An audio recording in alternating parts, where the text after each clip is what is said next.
Hello बच्चों, मैं हूं अजय और आप देख रहे हैं अपना चैनल द इजी कंसेप्ट। और मैं इसके पहले सांद्रता निकालने की 7 विधियों का वर्णन कर चुका हूं और इस वीडियो में मैं आपको बता रहा हूं मोलरता और मोललता में अंतर। बहुत ही इंपॉर्टेंट टॉपिक है। मोलरता और मोललता अपने आप में ही बहुत बढ़िया कॉन्सेप्ट है और बहुत बढ़िया टॉपिक है जो एग्जाम में पूछा जाता है। और ये भी सवाल बहुत इंपॉर्टेंट है कि मोलरता और मोललता में अंतर। तो समझिएगा सबसे पहले कि मोलरता और मोललता में क्या अंतर है। तो सबसे पहला अंतर ये है, मोलरता का डिफिनेशन हम लिखते हैं सबसे पहले कि मोलरता होता क्या है। तो मोलरता क्या होता है, तो 1 लीटर बिलियन में उपस्थित 1 लीटर बिलियन में उपस्थित विलेय के मोलों की संख्या, विलेय की मोलों की संख्या को क्या कहते हैं, तो हम उसे कहते हैं मोलरता। क्या कहते हैं, मोलरता कहते हैं। तो मैंने सबसे पहले क्या लिखा, मोलरता का डिफिनेशन लिखा। इधर भी मोलरता का डिफिनेशन लिखेंगे, सेम डिफिनेशन होता है, बस यहाँ पे लीटर के जगह पे क्या कर देना है, केजी कर देना है। तो हम क्या लिखेंगे, पहला अंतर 1 केजी विलायक में 1 केजी विलायक में उपस्थित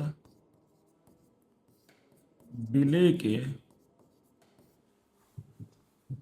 मोलों की संख्या, विलेय के मोलों की संख्या को मोललता कहा जाता है। मोललता कहा जाता है।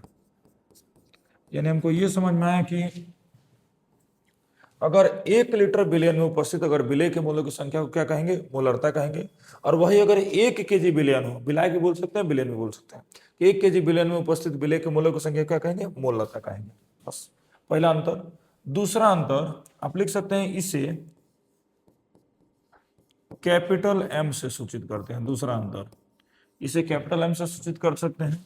और दूसरा अंतर, इसे स्मॉल एम से सूचित कर सकते हैं। दूसरा अंतर हो गया। तीसरा समझिए कि इसे हम किससे सूचित करते हैं, इसे ये हमने बता दिया, डिफिनेशन बता दिया। और तीसरा है कि ये ताप से प्रभावित होता है, ताप से प्रभावित होता है। तो हम लिख सकते हैं कि मोलरता ताप से प्रभावित होता है। और इसमें लिखेंगे मोललता ताप से प्रभावित नहीं होता है। तो लिख सकते हैं कि ताप से प्रभावित नहीं होता है, ताप से प्रभावित नहीं होता है। बात समझ में आया। चौथा क्या लिख सकते हैं अंतर हम, तो चौथा अंतर हम लिख सकते हैं, इसका मात्रक लिख सकते हैं और इसका भी मात्रक लिख सकते हैं। तो हमको ये जानना होगा कि इसका मात्रक क्या होता है। इसका मात्रक होता है मोल बटा लीटर, मोल बटा लीटर। और इसका मात्रक क्या होता है, तो मोल बटा केजी। ये मात्रक है। ये क्या है, कैसे इसका मात्रक निकलता है, बस एक लाइन देखिएगा। जब इसका मैं फॉर्मूला लिख रहा हूँ, देखिए इसका फॉर्मूला क्या होता है।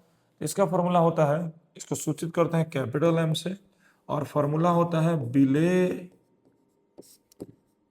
के मोल, विलेय के मोल बटा बिलियन का आयतन, वो भी लीटर में। किसमें, लीटर में। तो आप यहां से देख सकते हैं कि विलेय के मोल, और मोल का मात्रक क्या होता है, मोल ही होता है। और बिलियन का आयतन किसमें, लीटर में। तो लीटर का मात्रक लीटर।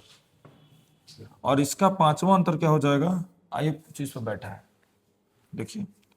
तो पांचवा अंतर क्या हो जाएगा, तो इसका फॉर्मूला होता है स्मॉल एम बराबर विलेय का भार, सॉरी विलेय का मोल बटा में विलायक का भार, लेकिन किस में, केजी में। तो यहां देखिए विलेय का मोल, तो मोल का मात्रक मोल, और विलयन का भार किस में, केजी में। तो केजी, इसका मात्रक ये हो गया। तो मैंने आपको 5 अंतर बता दिया। अगर आपको वीडियो पसंद आता है तो वीडियो को लाइक करें, चैनल को सब्सक्राइब करें। आप किसी बोर्ड से हैं, आप इस वीडियो को देखिए और समझिए, आपका एग्जाम बहुत बेहतर जाएगा। चलिए मिलते हैं नेक्स्ट वीडियो में। धन्यवाद।